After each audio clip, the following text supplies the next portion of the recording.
wasn't out of the question. The builder shook his head.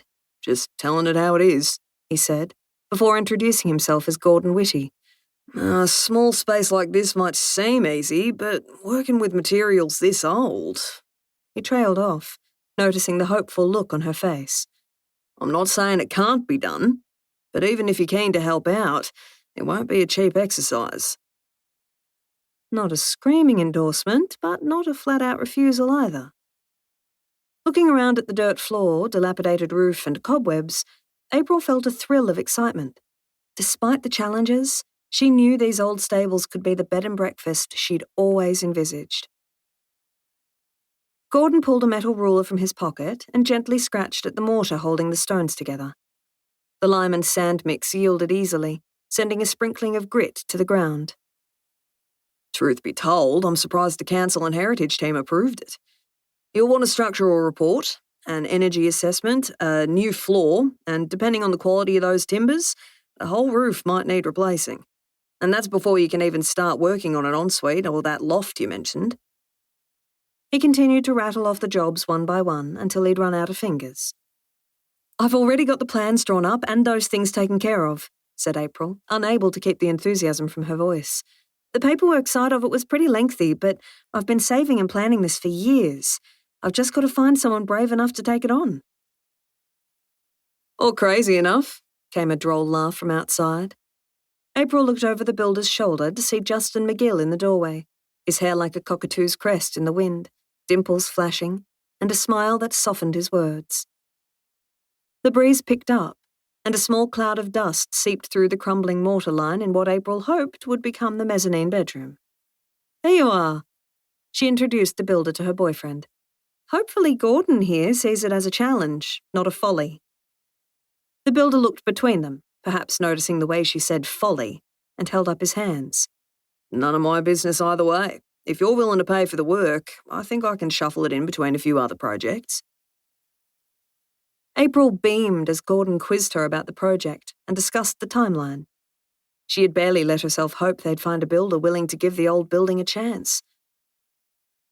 10 minutes later, when Gordon had left and April had kissed Justin goodbye, she pulled onto the Riddick Highway and set the cruise control to 110 kilometers per hour.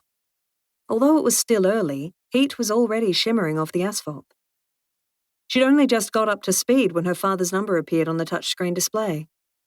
"I've already locked my doors, Dad," she said, preempting a repeat of Fran's warning. Lloyd Lacey chuckled. From the sound of the wind whistling against the phone, she guessed he was outside, assessing his grapes. "Righto," said Lloyd. "Keep your hair on. We're only looking out for you, you know. Fran said you finally had a builder turn up. No wonder Justin was late. Is the builder any good?"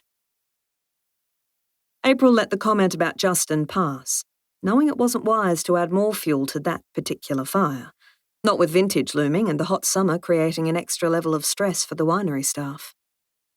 "Gordon seems great, Dad," April said, checking her rearview mirror. She cranked the air conditioner a little higher. "With a bit of luck, we'll have the bed and breakfast ready for the first guests in spring." Leafy green vines whizzed past on either side as April drove out of Penwarra and allowed herself the pleasure of imagining her bed and breakfast in its finished state, with striped curtains fluttering in the windows, flowers on the dining table, sumptuous French linen on the bed, and glowing reviews from honeymooners whose married lives had started at the converted stables in the vines. It was only when the Adelaide skyline came into view that she wondered why her father had told her that Justin was late. Wasn't he up to his eyeballs in winery stuff, with her dad? Where had he been this morning if not at the winery? She shook the thought away, blaming the heat and the ad hoc appointment with Gordon for the misunderstanding. Connor Jamison rummaged around in his suitcase for his sunglasses. They had never seen the light of day in England, but were now an essential frontline defence against the dazzling Australian sunshine. He smoothed down his white blonde hair in the hotel's bathroom mirror, tucked a paper map into his back pocket, and stowed his sunnies inside his suit jacket, right next to his wallet. He was about to shut down his laptop so he could lock it in the safe when the Zoom ringtone sounded. Connor accepted the call, and his sister Heidi appeared on the screen. "Even with jet lag, you scrub up well." Her incredulous tone made him grin.